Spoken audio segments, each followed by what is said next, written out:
Today I had such an amazing dinner with the family. It was so good. It reminded me of this spot in Harlem called Singleton's, where you were able to get the spaghetti with the meat sauce. And I actually don't remember meat sauce. I just remember spaghetti and sauce, and then I would also get the catfish. So whenever I edit this, I will go bing, and right there'll be the picture of that dinner of the catfish, which is an amazing picture. I think I put it on Facebook. If I didn't put it on Facebook, I'm going to put it on Facebook. And also, let me say that I saw the movie Queen and Slim. I loved it. But since I'm kind of talking about, am I making the movie review or am I talking about the intermittent fasting? Let's just make this a movie review.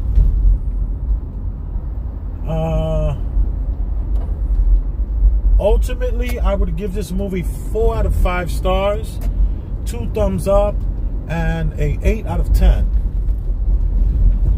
The movie wasn't perfect, but what movie is?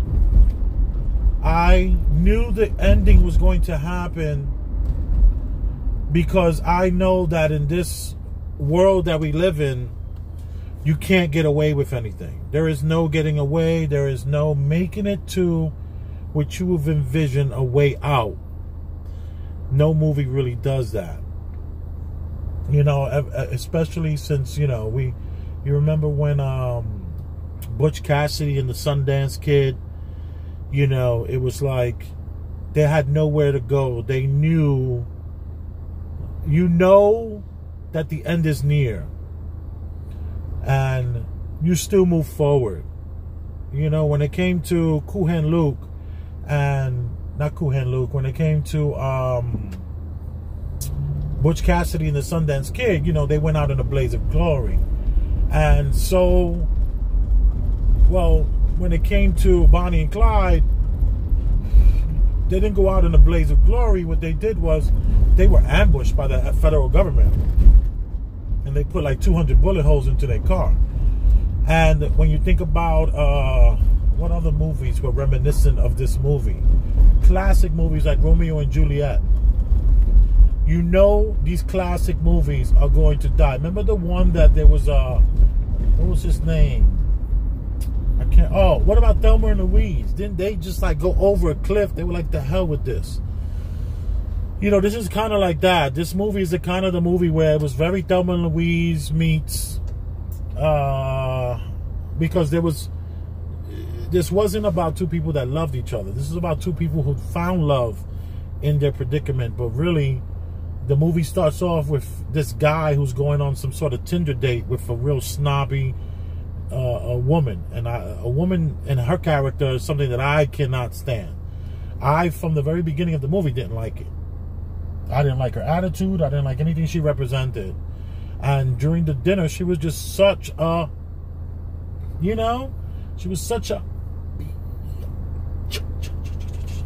and I hated that. And I didn't like her character. And I didn't think I was going to enjoy the movie. But I kept telling myself, dude, get out of your head. Get out of your head. Don't be judgmental. Be open-minded. Let this go on. Because, you know, that guy's character, he was the guy from the movie Get Out. And I thought that the movie Get Out movie was great, but I thought his character was bland. And he didn't, to me, he didn't have the swag for the character. And I say that respectfully.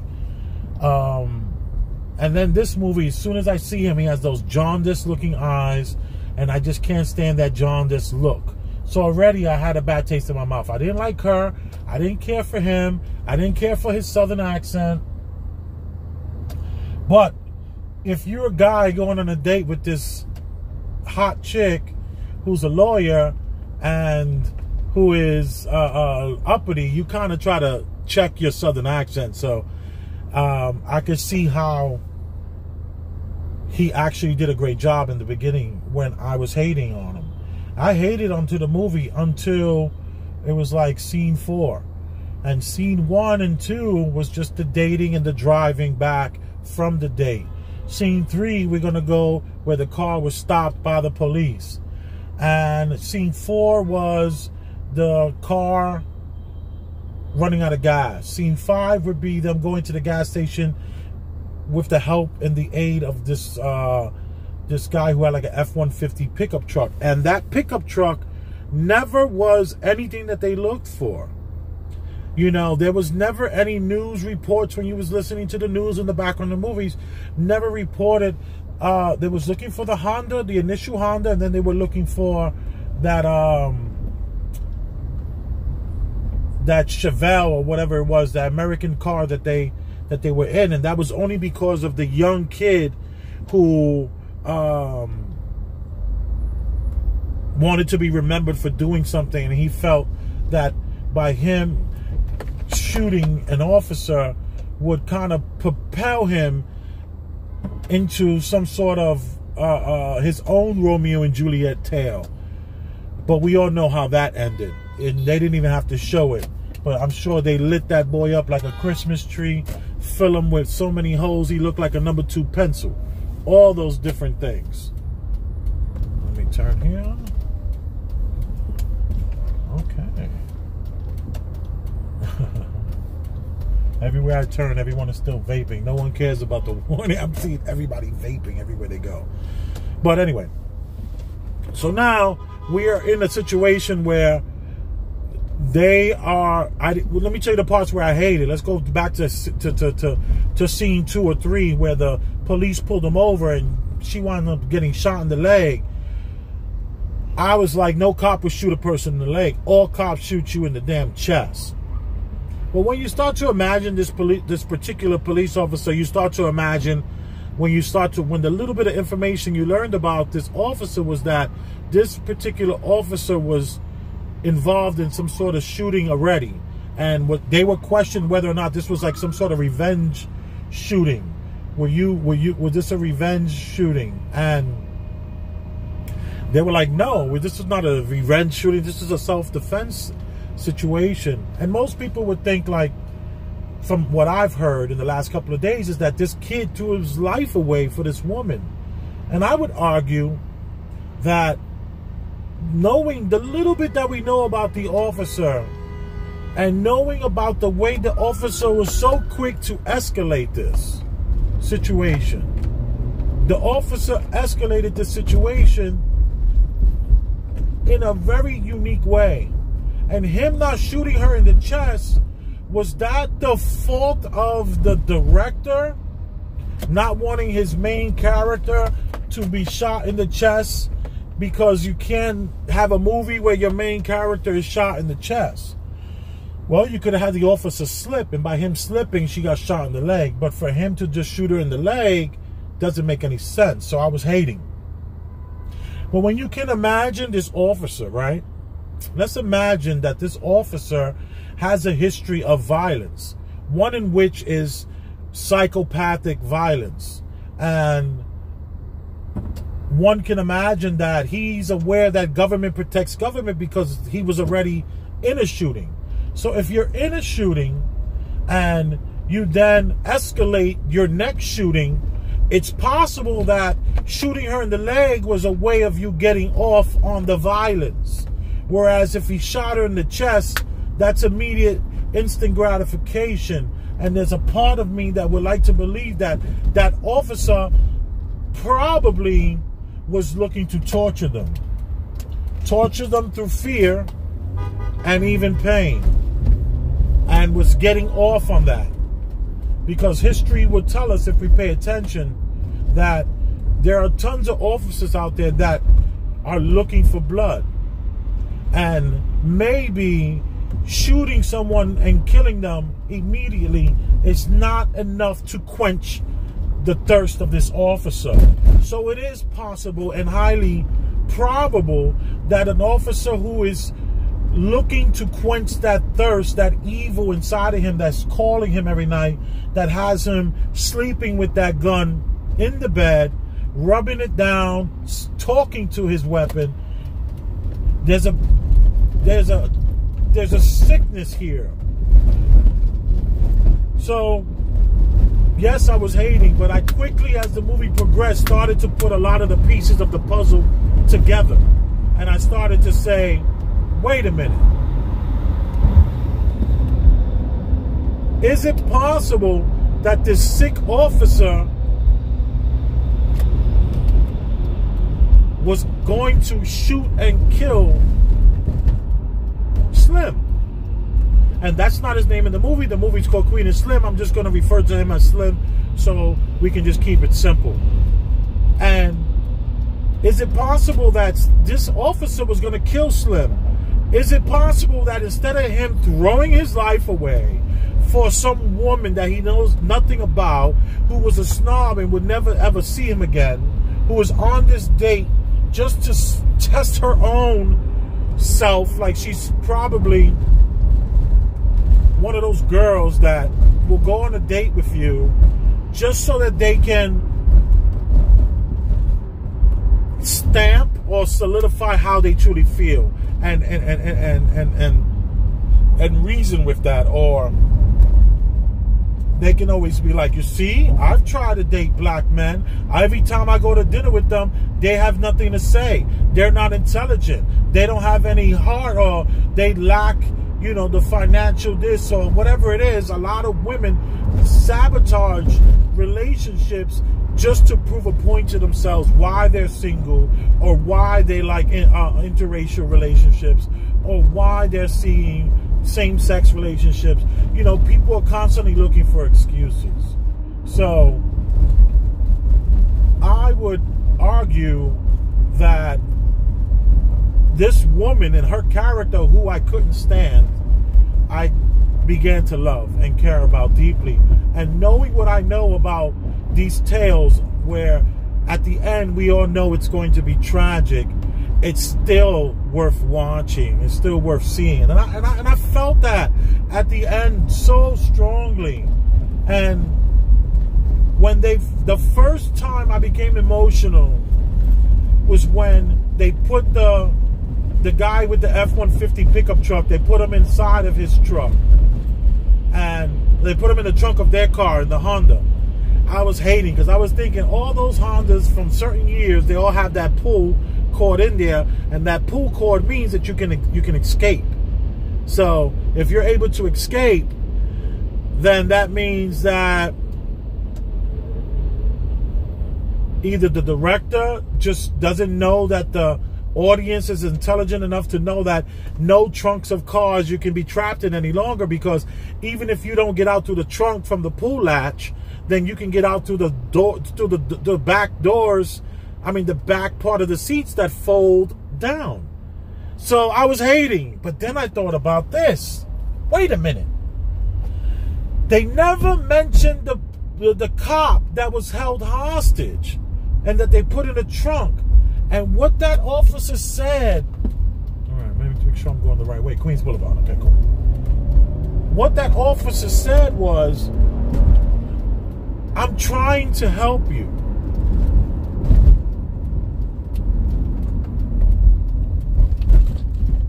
And you know what? I believe the officer was trying to help him. I believe the officer was trying to help both of them. And I believe that how crazy it is that this is an officer off duty who offers them a ride to get gas, now is paying for their gas, buying their gas tank. And when he gets to the car, they had the gun on him. They had the drop on him.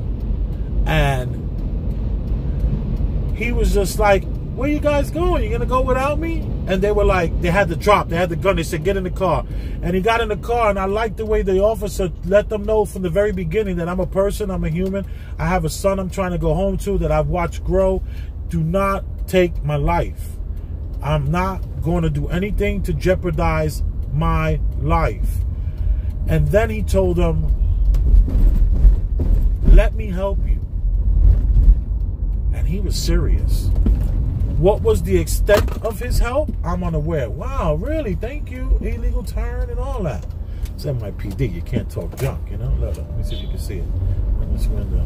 NYPD making an illegal left turn. It's okay. They have anonymity in this city.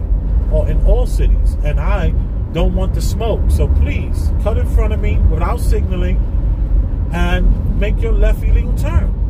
You got stuff to do. If you don't have anything to do, you got something to do.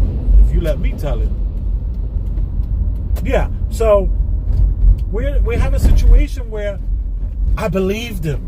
And if you listen and watch the movie carefully, none of the news reports ever spoke about that truck. Even though when she went to her uncle's house, Boheme Woodbine, you did an amazing job. And I hate movies about pimps, but you did an amazing job. And you played that character. We all know that man. We all know that person who suffers from PTSD. We all know that person who suffers from mental illness and is doing illegal activities, who are our families, no matter what. We all know this man. Okay? In one way or another, we all know this man. There's a lot of traffic. Should I be taking this? Or should I be going down Queens?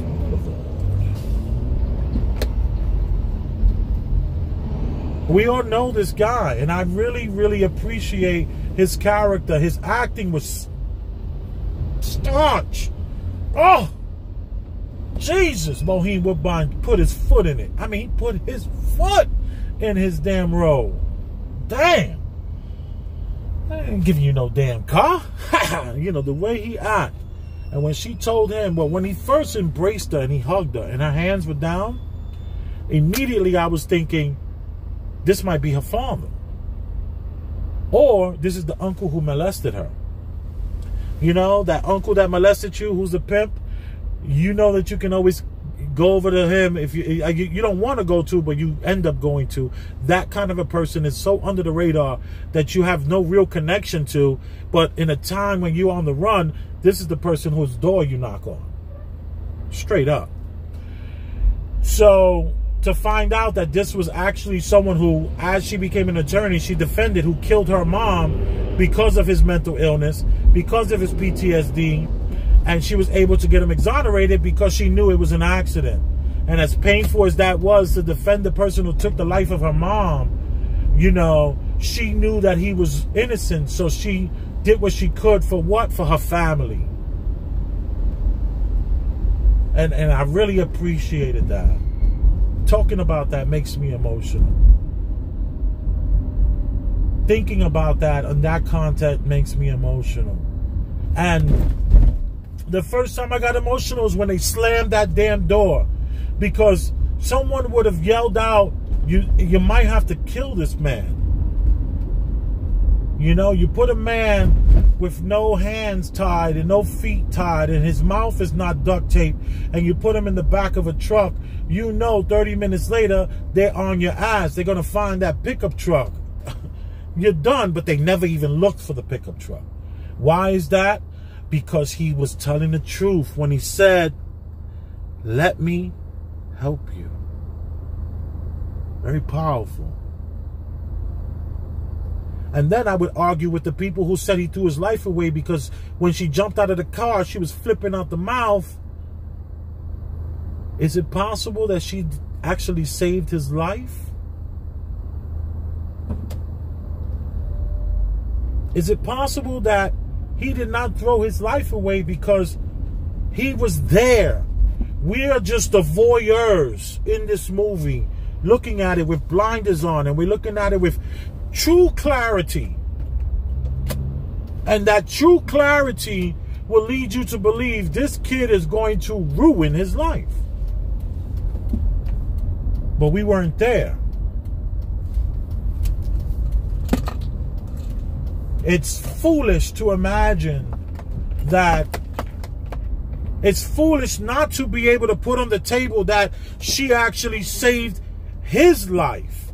It wasn't her life that he was saving after she was shot. That he saw that this officer was going to kill him. He saw that this officer had blood in his eyes. You know what when death is coming. So I would argue that not only did he save her life, But he actually saved his own life as well. And I think he knew that too. This wasn't an ignorant person. This was an intelligent person who was just trying to go on a date.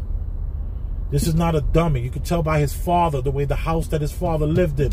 You can see that this character here was not a dummy character. This character here was an intelligent young man who's very inexperienced in dating, very inexperienced in having, you know, money and funds, and is just looking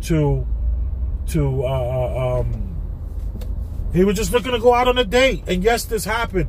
But to say that he threw his life away over some woman, he didn't throw his life away because potentially she saved his life, just like he saved hers.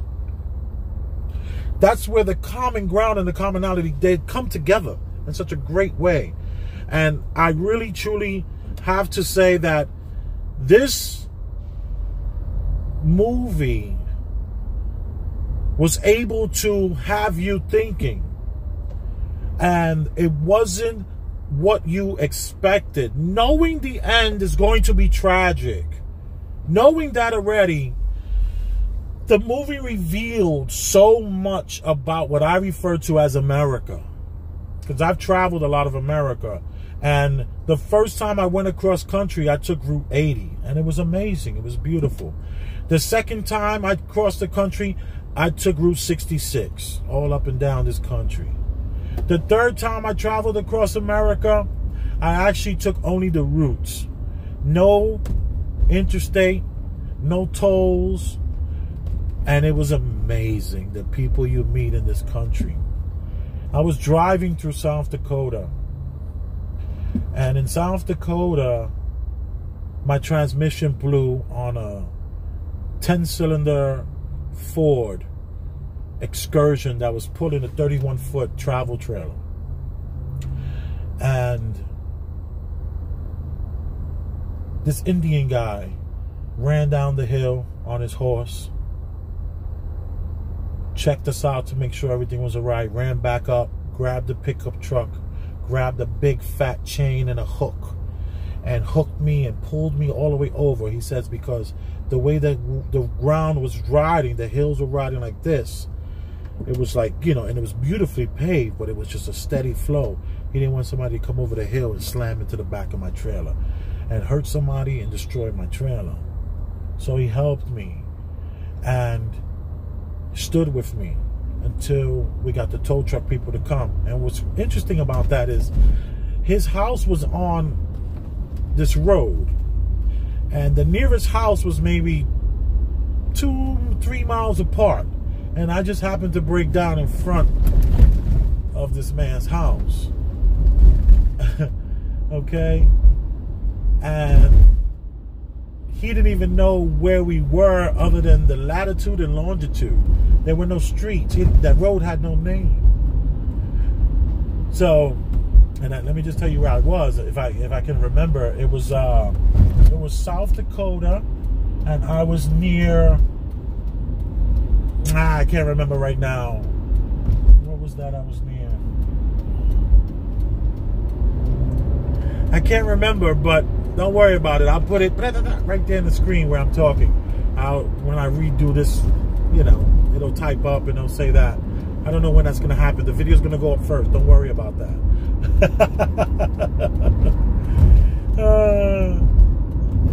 But there was another time when, but while in South Dakota, the dealership gave me a loaner truck. They got the transmission done in 4 days. The people came out and gave us tours. Like these guys, they were check this out, so interesting. There was a farmer there with his crew, and he had to fire somebody. So they couldn't leave for 2 days because they were waiting for the new guy to replace their guy that was flying in from, you know, about 6 states away. So they had to wait, and while waiting there, they knew that I was a personal chef. So they were like, can we give you a tour of our RV? And they had one of those RVs, I can't remember, I'll put the name down here somewhere. And it's like from the 1950s. We're talking about a 70-year-old trailer The inside of it looks like a museum. No exaggeration. The wood, it's breathtaking. Breathtaking, this trailer. And this man is a multi-millionaire. You know, we talking about, he had the John Deere trailers that were on top of tractor trailers, and one John Deere tractor, like here's the tractor, and then there's these huge arms that fold up on both sides like a triangle, right? And then they fold down and they just cut all the grass. He had about 6 of those, okay? And we met. They gave us tours. They were the nicest people. They wanted to meet with us. They met with my children. We're over there at Kaduka. Yeah, Kaduka. That's what it was called. Kaduka, South Dakota. Yeah, Kaduka. And we were at the Kaduka campgrounds. And they had the coolest washing machine. I remember LJ was like, I need this washing machine. This is the greatest washing machine that ever lived. And I asked the owner about the washing machine, and he was like, well, I bought that washing machine 50 years ago.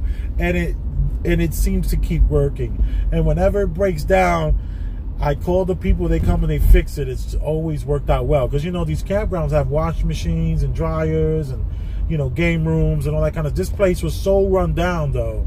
It was like no one will stop there. He told me that because they changed the speed limit from 50 miles an hour to 70, everyone passes by him. So his place is like, you know, it's a dump. It was a horrible place to be, but we had such a good time. And we saw so much. We went to the Badlands 3 days in a row. It was brilliant.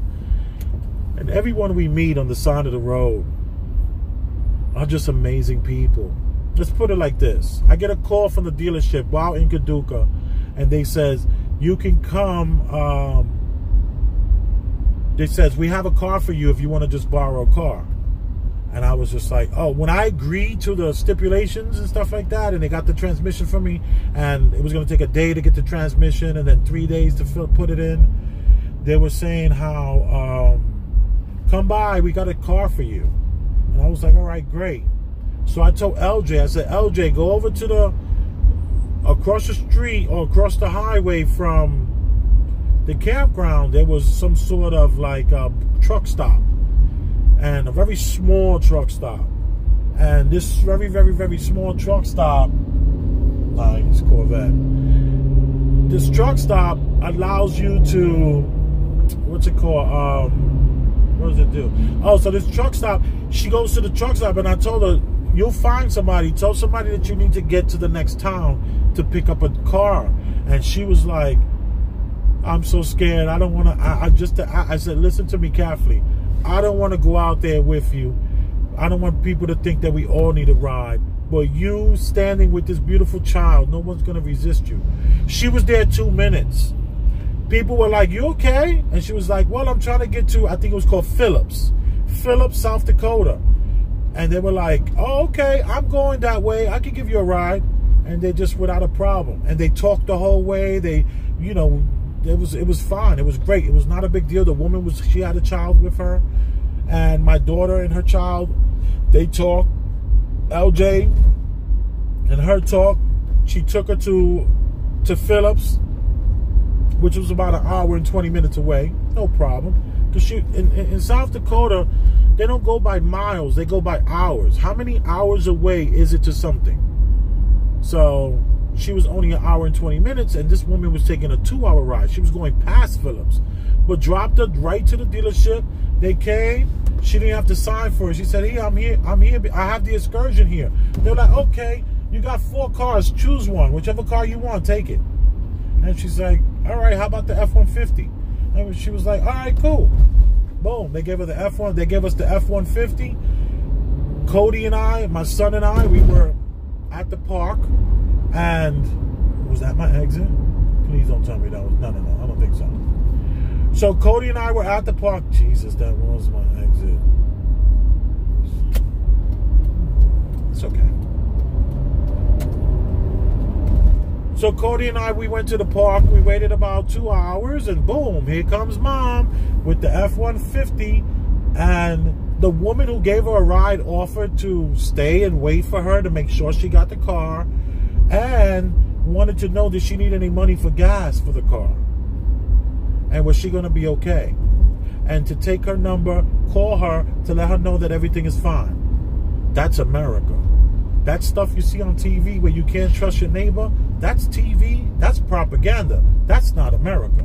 America is not like that. I tell people all the time that they need to truly wake up from the reality that America is the kind of place where if you're taking the side roads, you're going to meet the most amazing people that are going to not help you with $1 if you're out there panhandling. They're going to hook you up with a dinner, somewhere to sleep, put money in your pocket, and try to find you a job in the town. This is no exaggeration. This is America. This movie showed that side of America that most people don't get to see. So we're talking about, let's say, the 5th or the 6th scene where they're running out of gas in the F-150 pickup truck. Back to the movie with Queen and Slim. I digress from all my travels. I have a lot of stories from my travels and how the good people help you.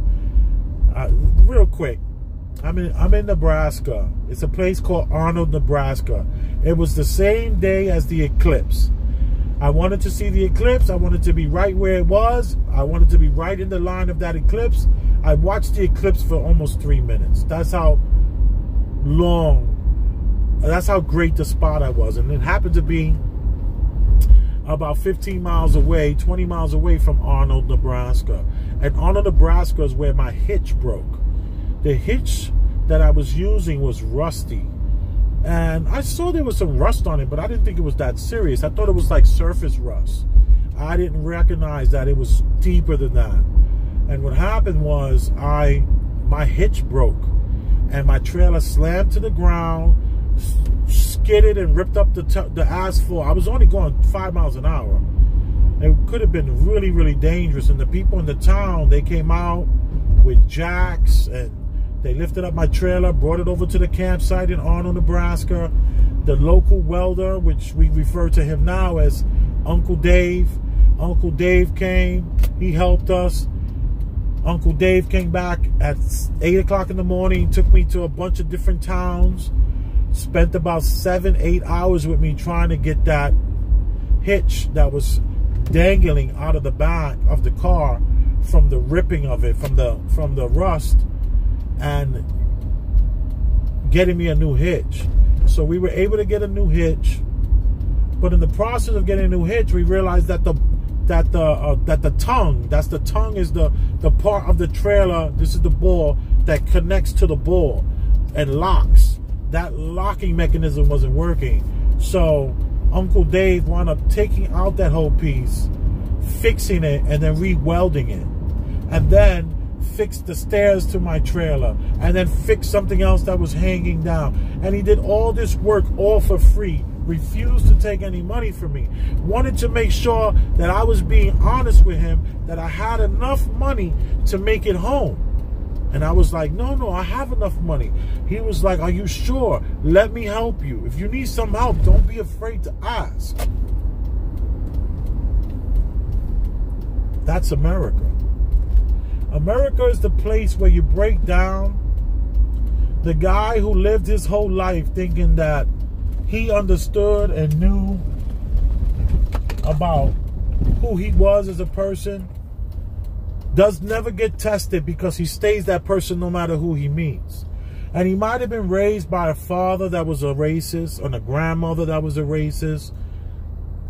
But the truth of the matter is, when given the opportunity, he's there to help. Because that's America. America, I've driven down the poorest state in America, which is New Mexico. And if you're on the side of the road, people pull over and they say, are you okay?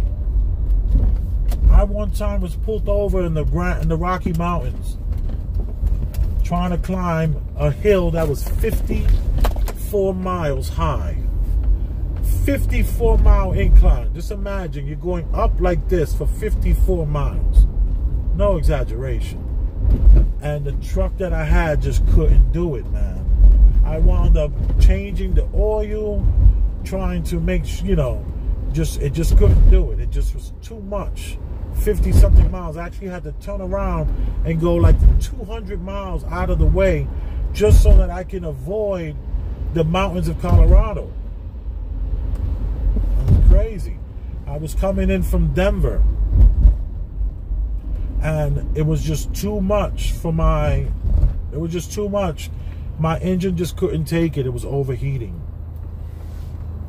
And the guy comes over, and he looked like a little bit like a half Indian, half white man. And he goes, "Hi, sir. I just want to know if you guys are okay. I drove by an hour ago, and I come back, I see you're still here." So I said, "Yeah, you know, my car's overheating. It's not taking these hills well. I just finished changing the oil." And then he says, "Well, can I help you out?" So I pop open the hood, and we looking around. He goes, "There's your problem right there. You're leaking antifreeze." He says, "You got to stop that antifreeze leak. That little bit of drip is what's making your heat overheat." And lo and behold, I went to a gas station, found the coupling, and I stopped that, and we were good for the whole trip. Stopped that little bit of dripping, just changed everything. But that's America. That's how America is. The news would have you believe that if you don't watch your children and you turn around, they're going to be like locked in the basement in some kind of sex ring or something like that. And I would beg to differ that that's not real.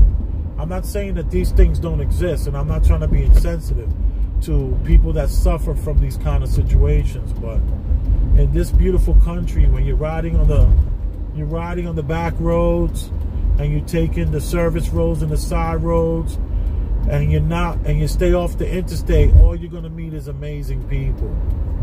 And this movie represented that. So they run out of gas for the F-150, and what do? They run out of gas, F-150. Oh, they bump into they go into the store. Now he's trying to get $40 worth of gas to put in the truck, and he lifts up his shirt, and the kid goes, "Let me see that gun. If you let me touch that gun, I'll pay for your gas myself. I don't think you're a killer." And you know, you can see the newspaper was right there with their faces plastered on the newspaper.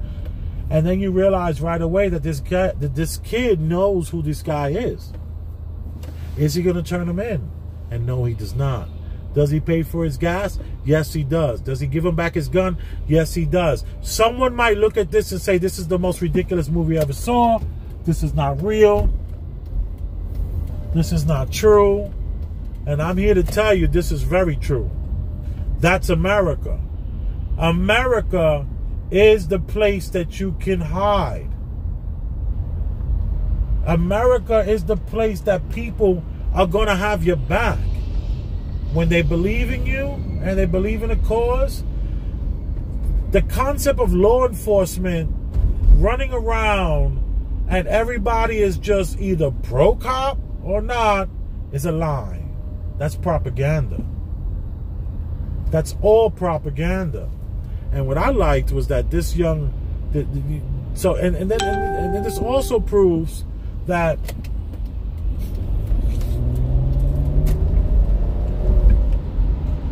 this young man never told the cops that they came through his gas station because they didn't even know which route to get him.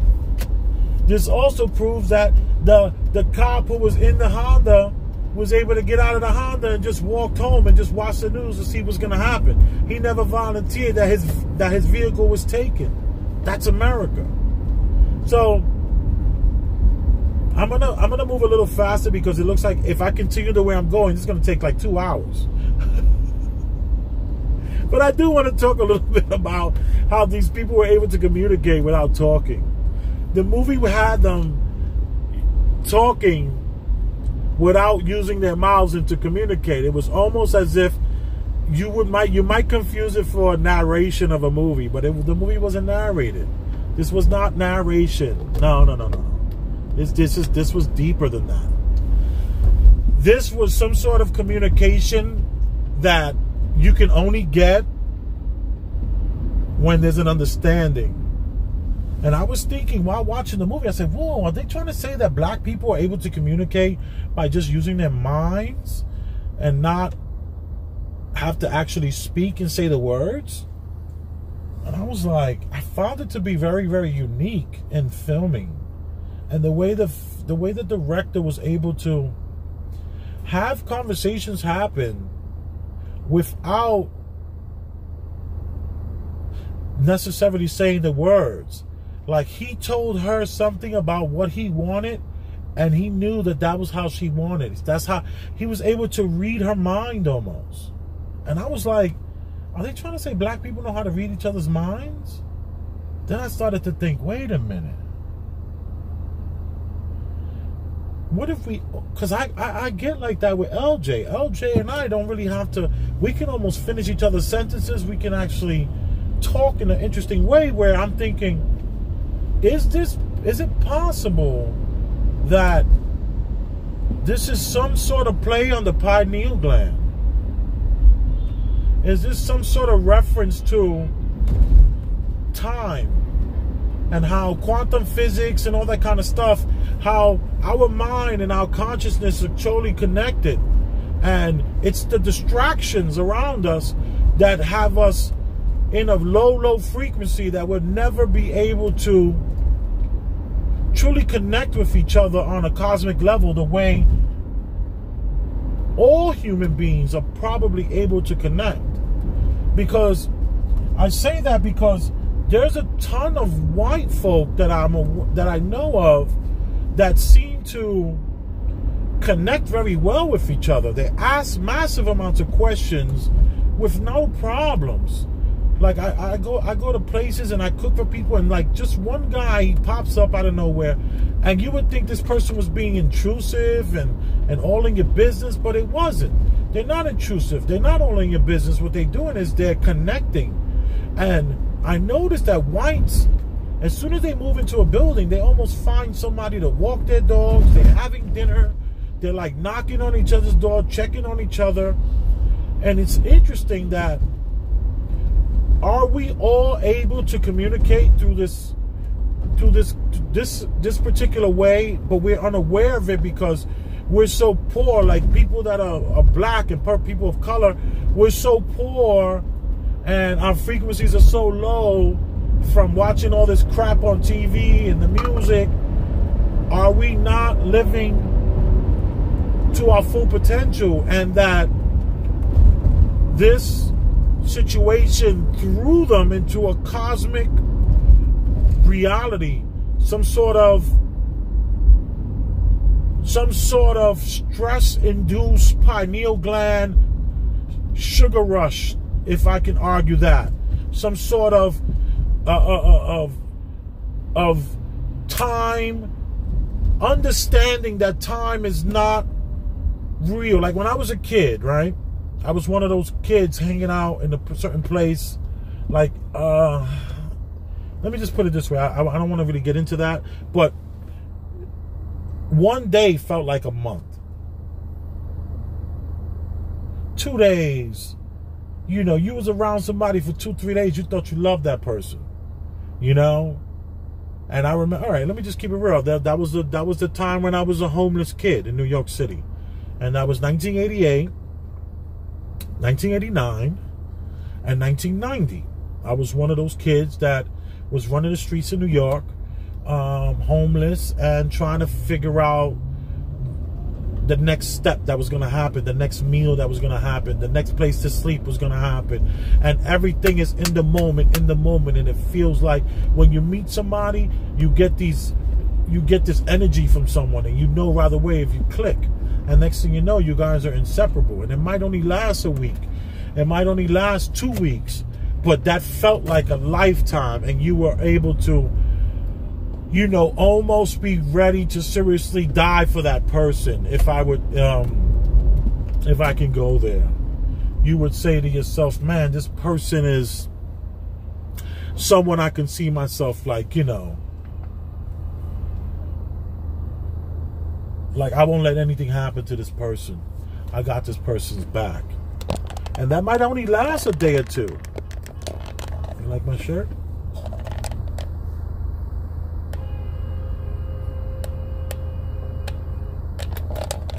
But it was real. And this movie kind of told you about that. It kind of said, like, they understood that time was a commodity. It was worth its weight in gold. And they were able to find love. You know, find true love.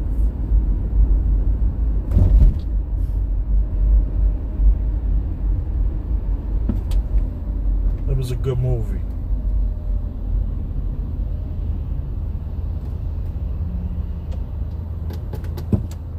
The scene with the uncle was really good. How the uncle, the scene with the transgender girl. Oh, such a good scene. I mean, the transgender girl tried to steal the show. Oh, it was so good. I mean, it was scene after scene. It was like, I should go back and see the movie and do a part 2 so that I can, like, go with a pen and pad and write down the quotes. I'm serious. I should do a part 2 to this video. I should go to the movies right now and catch me a movie. I didn't set this watch. You know, this watch is automatic. So it gives you about 8 hours of, you don't have to wind it for about 8 hours, and then what is it, 8:48,